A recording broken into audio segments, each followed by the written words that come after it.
الحمد لله رب العالمين الرحمن الرحيم مالك يوم الدين إياك نعبد وإياك نستعين اهدنا الصراط المستقيم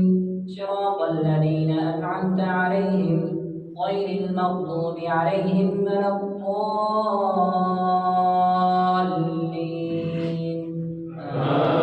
آمين. فإن لم تفعلوا ولن تفعلوا فاتقوا النار التي وقودها الناس والحجارة أعدت للكافرين وبشر الذين آمنوا وعملوا الصالحات أن لهم جنات تجري من تحتها الأنهار كلما رزقوا منها من ثمرة رزقا قالوا هذا الذي رزقنا من قبل وأتوا به متشابها ولهم فيها أزواج مطهرة وهم فيها خالدون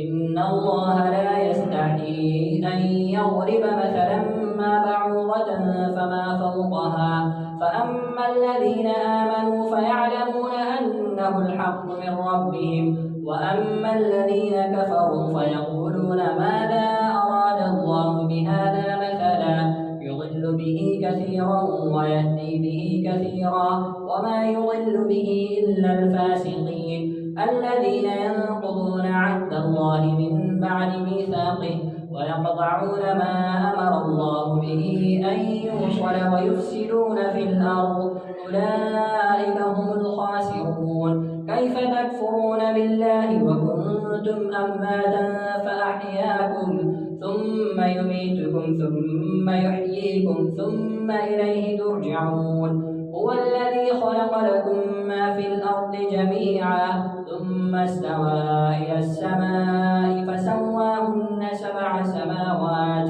وهو بكل شيء عليم